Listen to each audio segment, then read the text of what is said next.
So one of the reasons why we feel it's so important to focus on rituals and liturgy is because of the whole question about how do you actually do the work of making a Jewish community really celebrating of all of its members of different sexual orientations and gender identities and the life passages within that, and not just be talking the talk. And definitely in synagogue life, but I think also very much in other contexts, I think prayer has a tremendous, tremendous capacity of setting the tone for what we're trying to do in terms of our spiritual work in a community. It's obviously an area that rabbis and cantors have a lot of power and control over within a community, so it's a great opportunity for that.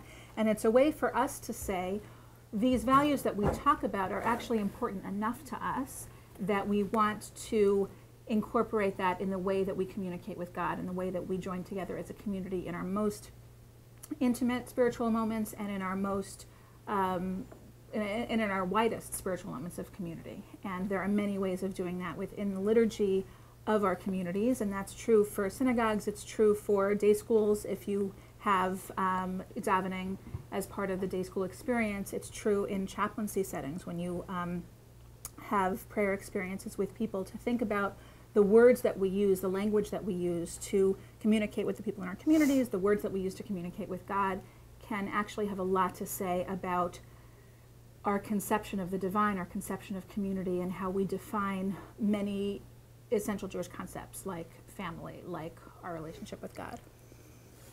So we tried several things with this Siddur, which by the way was 10 years in the making. We thought it was going to be a fairly simple project. We thought it was editing and revising our old Siddur. And I want to give some credit, first of all, to our old Siddur. This is only for Friday night, which is our main service at Cbst. We have a Shabbat morning service as well that uses both the Reconstructionist Siddur some weeks and Sim Shalom other weeks. We are a very eclectic davening community. But this we wanted to do several things with. As Ayelet indicated, we wanted to really express our deepest selves so that the community is reflected here, sometimes in very subtle ways that only someone with really a deep knowledge of Jewish liturgy will pick up. And some things very obvious, because we want our davening in general to be meaningful to the beginner and meaningful to someone who is a long-time, lifelong davener. That's a general principle we have, so we did that as well with trying to integrate the trans experience, the lesbian experience, the gay experience, the bisexual experience, the straight experience. We as a community are no longer exclusively gay and lesbian, or even, as I said, we started as gay, we became gay and lesbian, we became gay, lesbian, bisexual, transgender, and now we have a very significant minority of straight members as well. And one of the things that's very important to our community is that our clergy reflect the vast range of who we are in terms of gender identities and sexual orientation. So it's very important to us that our clergy be out in whatever and whoever they are, and we don't care what that is. So we want our clergy to be out as our prayers are out. So I'm very publicly and visibly a lesbian. I say that. People know that. Rabbi Cohen is very clearly and self-identifies as straight, and we're the leaders of this congregation. So we're making a statement just in terms of who the leadership is. Our interns every year are different. Sometimes we have straight men, sometimes we have bisexual people, sometimes we have a trans intern coming in for next year. We have from all the different rabbinical schools in an attempt to say, in ways that are both subtle, but also saying rabbinic and cantorial leadership has to reflect the range of who we are. And we do that with the movement as well. So in terms of what we're modeling from the Bima, on any given Shabbat, there could be a lesbian, a gay man, a bisexual, a straight person on the Bima.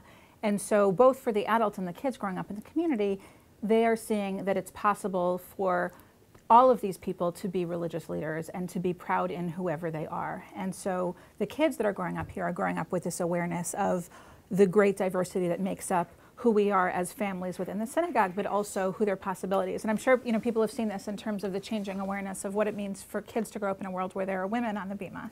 And if a kid grows up in a shul where there's a woman who's the rabbi or the cantor, then that's their image of what a rabbi is, which is an incredible... Which reflects also, as we know, what they think of God, right? It affects theology as well. It's a very important relationship. Go ahead. So for us to very proudly say that that any of us can be proudly out about who we are and in a position of religious leadership in the community, we really believe is deeply empowering for everyone in the community to be able to find themselves, be proud of who they are, and especially as people are growing up towards maturity, to find themselves in whatever way they turn out to be, and know that they're not going to have to go through a time of leaving the synagogue, of leaving religious life as they find themselves in terms of sexual orientation. Including people who are transitioning and questioning. We're also not saying it's an absolute who we are in life. Things change a lot for people.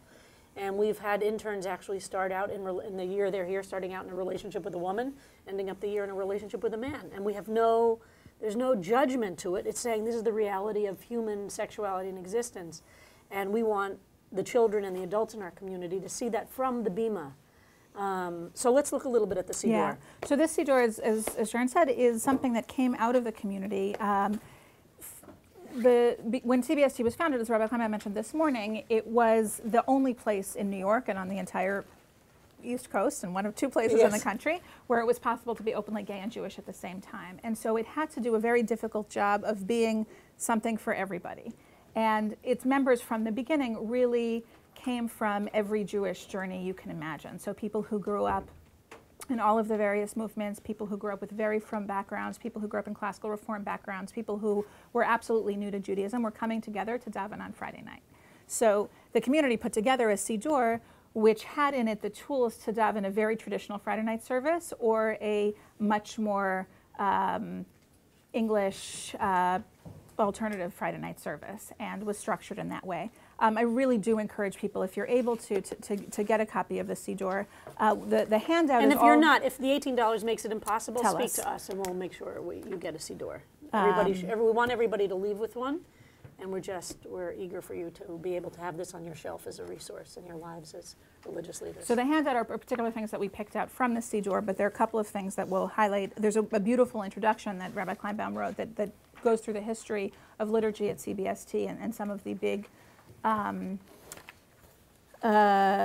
philosophical decisions about prayer that we made in terms of going through this, in terms of decisions about God language, in terms of decisions about how to refer to various things, in terms of the very different relationship that each of us has to God and to prayer, and that really acknowledging that people come to synagogues for very different reasons, looking for very different reasons and for different things and trying to accomplish different things. And we're trying to make it a place where that is something that we're looking at page 12 and 13 now, just to give you a sense of it. We're going to go into the liturgy itself, but this is to try and create an environment in which people feel a part of the community. And that you don't have to feel shame if you're not there because you feel obligated to daven Mariv, and you're not there because you feel that you must be a part of observing Shabbat. But it could be that you are looking for a community. It could be that you're feeling lonely. It could be that you want to celebrate something. It could be that you want to mourn something. That all of those things are equally valid reasons to come and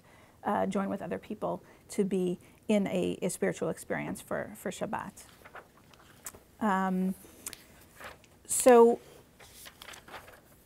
if you pull out the handout, what we focused on here are a number of different ways that I think it's possible to really focus on how to communicate spiritually and religiously what we're trying to do in communities in terms of making them celebratory of LGBTQ experience. And I love that we have around the table people from 3 different rabbinical schools and 2 different movements because,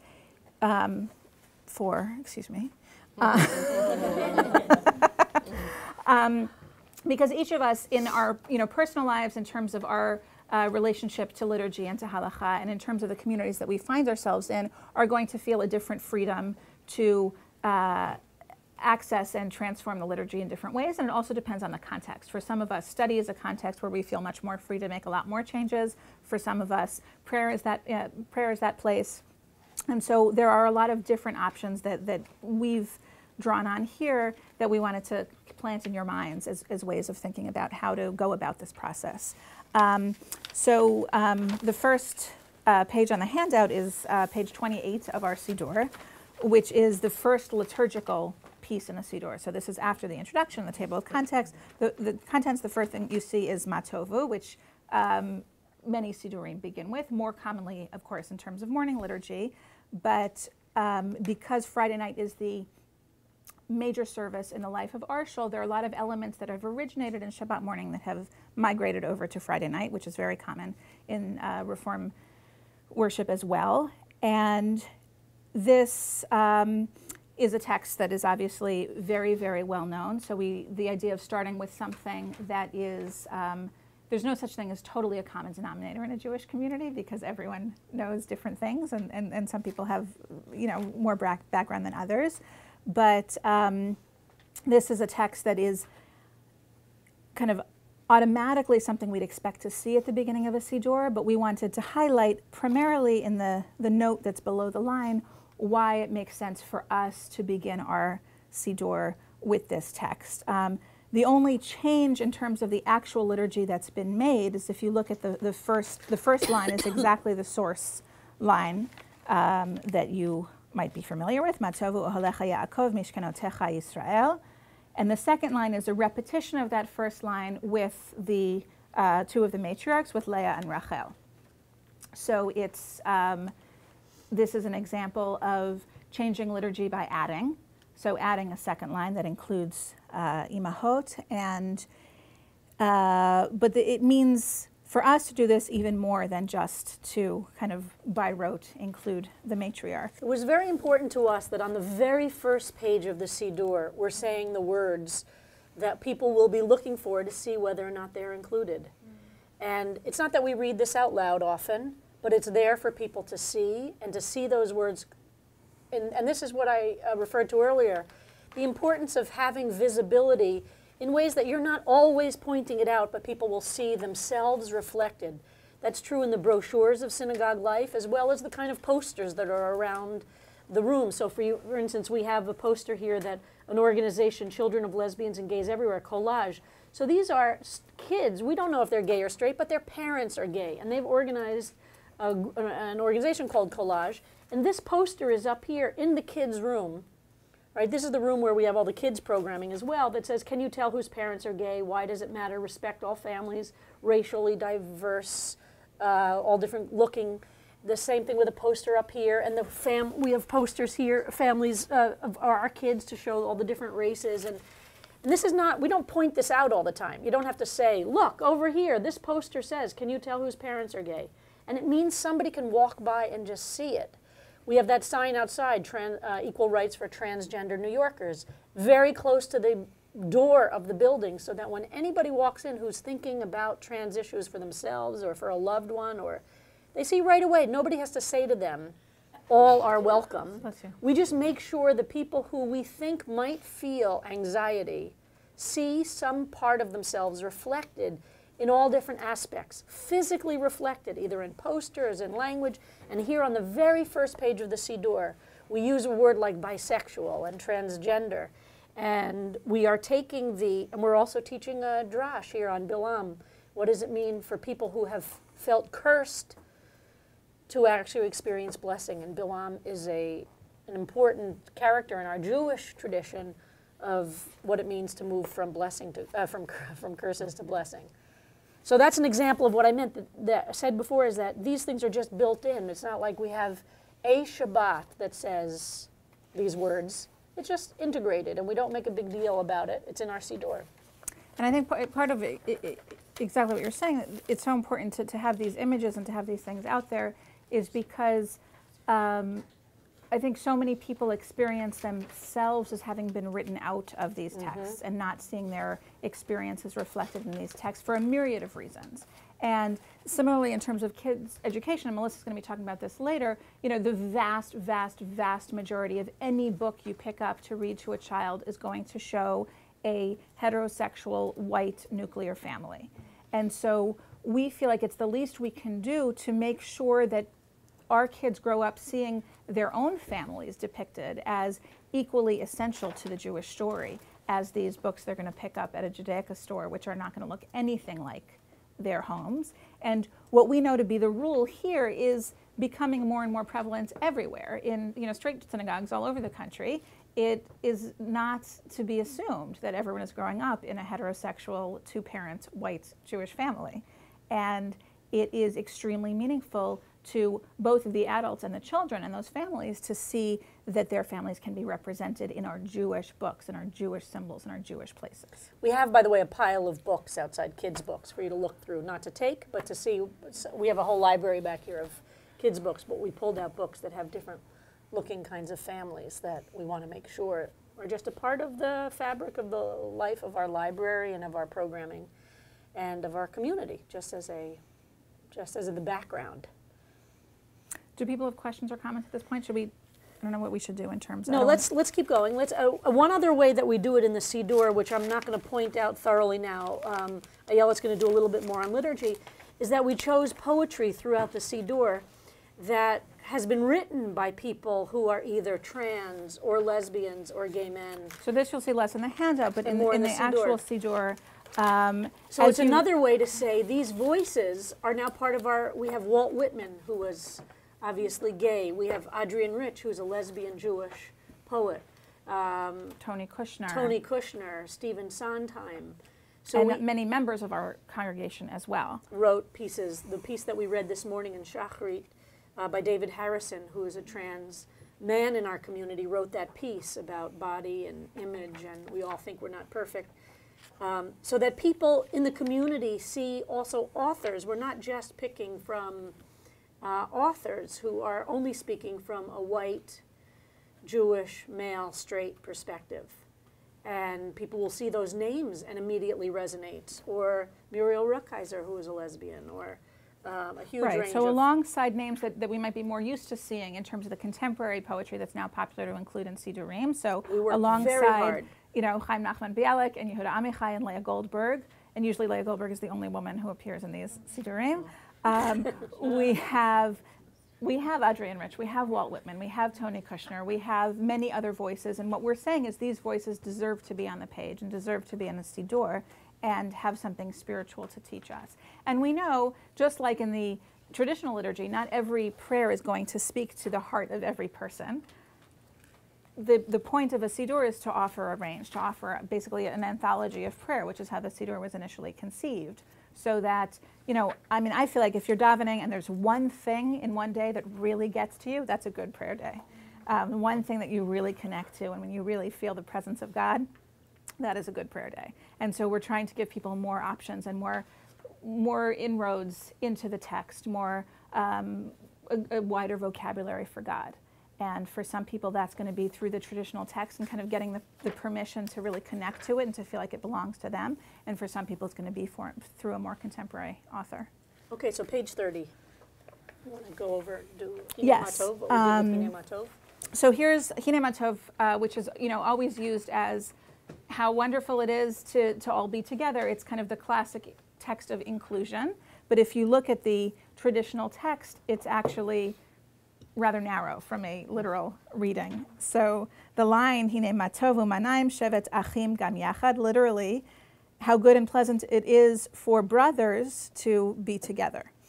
So you see how we translated it in the English on page 30 is kind of a more general translation, how good and pleasant it is for all of us to dwell together in community. So it's not a literal translation, it's a conceptual translation, Spiritual which translation. you know, we think speaks to what actually we want the text to be saying to us and how we understand the text. But for a lot of people who understand the Hebrew, and we don't mean to change the English translations to pull the wool over anyone's eyes. It's not to deceive anybody. It's not to kind of take advantage of people who don't understand the Hebrew. It's to try to make the English into a prayable text, because so many people do access and to get prayer to the through deeper meaning of the Hebrew and not let the literal meanings be the obstacle sometimes they are. But for those of us who do appreciate the Hebrew, it's a very Hebrew literate Siddur. We care very, very, very much about Hebrew. You'll see what we did. Of course, a lot of people are adding nashim or achayot, but in our community, it's not just about binary gender. We have a lot of trans people who don't identify strictly as male or female. And here we go in the Hine Matov itself, challenging what that means. So we added a line that says Shevet Kulanu Yachad, that doesn't identify It doesn't say men and women together, brothers and sisters together, which makes some of us feel excluded who are not so clearly, do not clearly define themselves as one or the other. Right, or and in then by transition. adding a line which is supposed to increase inclusivity, by adding nashim or achayot to include women, actually it ends up reinforcing this gender binary. Which for some people, and as I said earlier today, this is something that's did not exist as a concept when I came to CBST. And we're now really struggling and thinking it through, and this is going to be the next generation of where we are as Jews. Now, I'm not saying most of the synagogues you're going to serve are ready to be thinking about that, but you should be thinking about it yourselves because there will be people, and that's why they're not going to regular synagogues. The edge of the community now are those who are not comfortable with this binary definition of gender, which, by the way, science has known for a long time. The Talmud talks about it as well.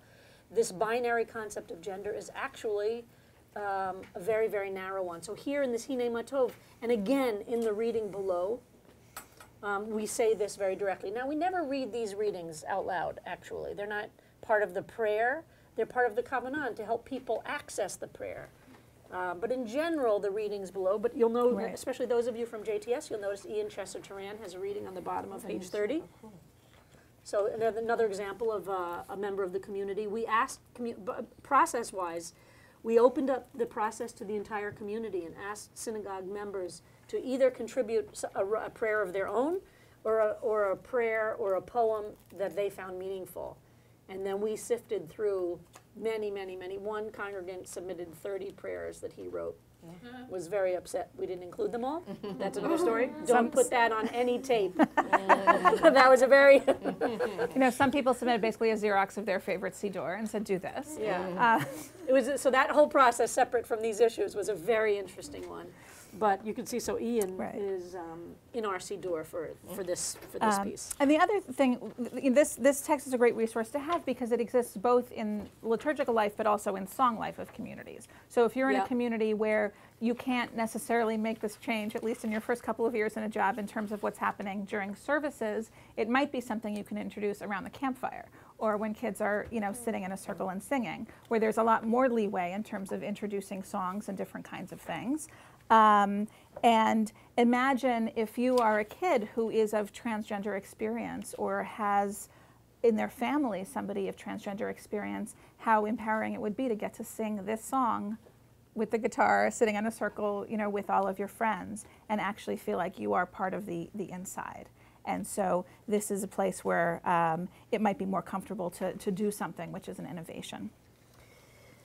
Can we look at page 48? Just Absolutely. Quickly. Page 48, as you all know, Shir HaShirim for some communities is basic to a Friday night service. We don't do it all the time, but we certainly do it around Pesach time. And Shir HaShirim is an obvious place to play with gender. And since the Hebrew is gendered, we use this piece, page 48 and 49 in the Siddur. So this is a reading that takes the words of Shir HaShirim but asks the congregation not to identify as gay or lesbian, but to identify if you love a man or long to love a man or have loved. So and to be the reader of this, changing also Dodi Li to Dodati Li on the bottom of page 49. So it actually creates an expression of love and desire that doesn't assume, because the gender is clear in the Hebrew, obviously, of the object, we are creating something that makes it very open. We did that also, by the way, with on page 45, we do Dodili and Dodatili, and every time we sing it, on the top of the page, you could see the Hebrew is just, we give that option. We don't do it as an option, we do both. We always do both, and we have everybody sing both when we sing this. Which is also great as to kind of challenge people a little bit because for people of queer experience, singing Do Di Li, very often you're singing something that is not grammatically appropriate for the experience of your personal life, and everyone's used to that. Just like gay actors constantly have to be playing the straight lovers of women. And then it's such a big deal if a gay actor actually, if people find out that the actor is gay and they make such a big deal out of, is this person going to be a believable leading man, now that they found out that he's gay? to challenge people to speak in a different voice, I think is extremely powerful. And then also on page... And it's really interesting also, and this goes back to what Ayala said earlier about being straight. Those of us who are, and I've identified as a lesbian now for over 30 years, the assumption is that I'm going to be comfortable singing Do Di Li, and of course I am, because that's the standard. But what does it mean to push somebody, a woman to sing Do Da Ti Li, or a gay man or a straight man to make him conscious that Do Di Li is about a man? And it is really interesting. Straight people become very uncomfortable if they're put in a position where they're saying words that would be, especially, by the way, I have to say straight men. We've watched a very interesting experience, and I think that's a whole other issue, how much more difficult it is for straight men to be comfortable dealing with GLBT issues than straight women. In general, I think straight women are used to loving women and are used to and understand deep connections with other women. And straight men have different relationships with other straight men than straight women have with other straight women. Do you know what I mean? Mm-hmm. So we see, and it takes a lot. And I think looking at the makeup of this convening is not surprising. We see it in who applies to the internship at Cbst as well. Many straight women are comfortable coming here, are eager to be part of it, are not anxious about it, understand physical closeness with their best friends in a way that straight men don't necessarily. So it's a very interesting, that's another feature. But let's go to Lecha Dodi. Okay. Sure. And Ayala is responsible for the Hebrew changes here, which are brilliant, and so I'd like her to talk about that. So if we skip to page 68, which is the second page of Lecha Dodi, so obviously Lecha Dodi has its place in terms of Friday night liturgy, and some people love it and some people hate it. We chose to keep the Sabbath queen in because we like the image of a queen. So that speaks to our community in all different ways. So we're attached to the Sabbath queen. But it's a very significant thing to use this image of the Shabbat queen and the Shabbat bride, and all of us have our own reactions to what does it mean to use that imagery of the Shabbat bride. And it's, if you really think about it, I think quite challenging to separate it from one's personal associations of, is that something that I always wished I was? Is that something I never related to? Is that something I wanted for myself? Is that something that feels totally foreign? What does it mean to use that imagery for Shabbat? And what is this paradigm that we're setting up in terms of the various metaphors that are used about the love relationship between God and the Israelites? God is the male lover and the Israelites dominant, is the female. And Israel is female and subordinate. That is the theological construct that both challenging the patriarchal part of Judaism challenges and challenging the heterosexual bias in Judaism challenges. What does it mean if you no longer believe a heterosexual bias, so to speak? So you don't believe that the coupling between God and Israel is male dominant, female subordinate. And so look at the last verse on this page. And it changes both the way that we think about our relationship with God, because if in our own lives we're not looking for that dominant passive relationship, and hopefully in our partnerships we're seeking a more equal partnership than that, what does that say about the relationship we're seeking with God? So what does it mean in Lecha Dodi to have as this ultimate paradigm for joy, Yasis alayich Elohayich, in the traditional text, Kim sos chatan al kala? What does it mean to sing that every Friday night? That is the happiest image that we can imagine. A bride and a groom rejoicing, or a groom rejoicing on his bride, literally. We can't think of anything better than that. We can't think of anything happier than that. What does that say to lesbians and gay men in the room? What does that say to single people in the room? What is it saying, every Shabbat, this is, in most places, the most joyful moment of Kabbalat Shabbat, that if you don't have that, you don't know the joy of connecting to God. You don't have real joy in your life if you haven't had that moment. What does that say if that's what we're singing? And obviously in a room that's predominantly LGBT people, it's even more bizarre to sing out every Friday night, Kim sos chatan al kala. But in every community, there are people who are single who maybe have a lot of pain around that. There are people who are gay and lesbian who don't have that desire to be a bride or have a bride or whatever.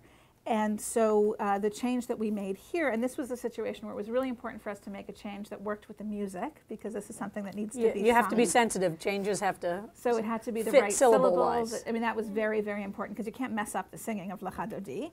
And even now, if we can say that chuppah can be a same-sex wedding, if your child doesn't have a wedding, they're going to be unhappy in their lives. They're going to be destined to a life of loneliness and unhappiness. What would happen if we expanded the metaphor and blessed them with ahava, with profound love, and let them figure out what that's going to mean for them? If it's going to be about finding lifelong friends, if it's going to be about finding a community of people who love them and support them, and not passing on that anxiety from generation to generation, that if somebody doesn't end up, coupled, that it's a disaster and they're going to live a life of loneliness and unhappiness.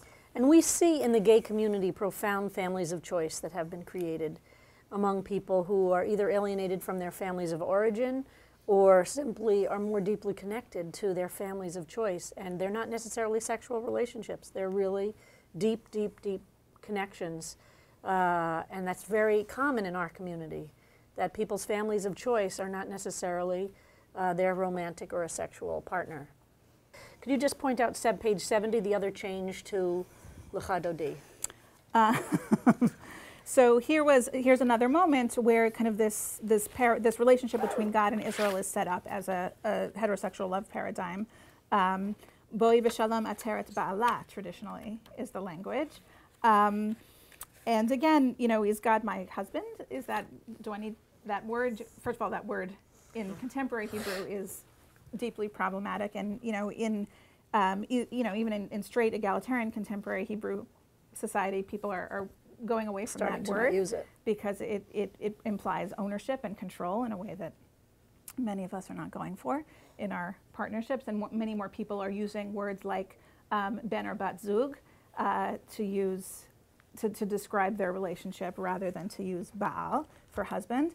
So here we kind of got rid of the metaphor and we used Shekhinah to use a name for God, again to kind of open up the language a little bit. Do you want to do some of the trans readings and then end and open up to discussions? Sure. So there are a couple of things in the booklet that we're not going to get to, which are issues of translation, which are kind of the easiest things to change when you're talking about changing liturgy. Or the blessings for coming out, should we do? Yeah, so we should look at that. So one significant thing is in Shema, in V'ahavta, and this is a change that was made in the initial Cbst Siddur, V'shinantim levanecha was translated as you shall teach these words to the next generation. So it's not literally to Page your 89. children, but the understanding was in a community where so many people are not going to have children of their own, biological or otherwise, there's still a commitment to the next generation. And so here's a way of taking a foundational text and subtly changing the translation to communicate something very, very profound. And really embodying what we know Judaism teaches, which is if you take the responsibility for a child, it's as if you had a child, and this community takes that seriously, so we want to value and express our children in the community are our children as a community. And we also see our children of the community, those young people who are GLBT and queer, who are looking for role models in the adult world. So we have two sets of next generations that we think about, next generation that we think about as ours. One are the actual children of our community, and the other are the GLBTQ kids throughout the Jewish world for whom we feel a sense of responsibility to provide role models and materials to help them grow up in a healthy and sustainable way. So let's turn to page 170 in the Siddur. And this is our section of blessings for the community. And it begins, the first one is for a new child, and the second one is for B'nai Mitzvah. But what you'll notice as you move through it is there's no particular chronology that's being suggested by the order of these blessings. We don't want to say there's an order in which you have to reach all of these milestones in your life, or either that, or even that you need to reach any of these particular milestones in your life. These are all things that happen in the life of the community, but we're not saying that there's one linear order in which And one nor has do to we live say them. there's one way that a child becomes part of a family. So we use language very specifically that could embrace a child who's biologically born of a heterosexual couple the old-fashioned way, or a child who is adopted, or a child who is adopted as a baby or adopted as a young person. We keep the language so that it really just expresses gratitude for a child coming into a family, whatever way they got there. Right, so if you look at the blessing for new child on page 170, the language is, this child who has recently come into this world is a blessing. We're not saying they're the biological children of the people who are now celebrating this child. So you don't have to have a different blessing if it's an adoption or a surrogate or a whatever. And the truth is, it's nobody's business. You know, people just like people feel the right to kind of make public issues of sexual orientation for queer people that are assumed and not talked about for straight people, there is this bizarre sense of permission to ask about how did that child get to your family, which would be considered, who's the real mother? You know, which is outrageous. And you know, in a straight community, if there were issues of infertility, those are things that are often guarded very carefully. And you know, there are issues about shame and secrecy about that. But the idea that a stranger could come up to a kid and say, "Who's your real mother?" which happens all the time. And also in the child's blessing, you see, we don't indicate whether or not it's a single parent or a couple. So it's just one line for the space for the name. So it's not blank and blank. It's just a line. So you don't have to kind of, again, kind of make a single parent feel like there's a blank line, which is on purpose. And at the bottom, the last line, may the child live a life infused with Torah, love, and ma'asim tovim. So again, we don't use chuppah, we use love, ahava, again, to just kind of widen it. And transitioning on the bottom of 171, so it's just the naming ceremony for those who are transitioning, who are changing their gender identities and want to have a naming ceremony or want to acknowledge that moment Jewishly. This is what we use. And you see, this is something that, you know, we've created a liturgy in Hebrew and in English because we want to, for people who connect to liturgy primarily in Hebrew as a language of prayer, to give it that authenticity and to use language that is really deeply prayer language. And so the language here is le'ached gufo v'nafsho, to unite body and soul. And so that this can be used as a naming blessing. It can be used at a mikvah as part of a ritual of transition. And it's something that we've used many times in the community. On page 172, there's a more general blessing, but also which came out of this context, a blessing for the power to change, which can be used, again, individually. Not all of these are things that would necessarily happen on the bima in front of the whole community. Some might be, Sometimes they're just some won't privately be. done in our office. Sometimes it's done during an aliyah, like a naming would be for a child. They have an aliyah and we do a naming. It depends on the person's need or comfort level with how public or private they want to be. But we included them in the Siddur because you're sitting in shul and you're watching somebody's ufra or whatever, and you're flipping through the pages and you see, wow, this is a blessing I need, and maybe I can call the rabbi and say, can we do this ritual in your office? So we wanted to make sure that they're included in these moments of the life of the community. And you see on 172, this blessing is kind of modeled on Gomel, on the blessing you say after surviving a traumatic incident, with a call and response element, and kind of the idea that undergoing this kind of profound change in life, and it could be many things, is something that does kind of require that experience of gratitude and humility and the affirmation of community.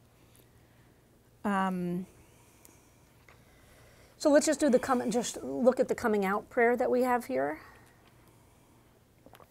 And again, you see, we really try to use deeply Jewish language, and it's always a balance in creating something new to make it both innovative and feel authentic, and that's our challenge in creating any new ritual. And so this is a blessing we have for coming out. And again, people choose whether or not this works for them, and whether it's done publicly or very privately. And we have congregants who do this, just say it for themselves. They never involve us. You know, not everything has to be rabbi-centric. Sometimes it's just providing them with a way to pray about their own lives.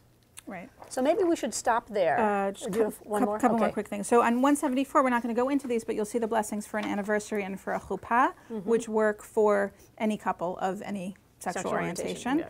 Don't specify. Finally, the last section of our Siddur has elements for different times in the year. So some things, if you kind of, this is beginning on page 190.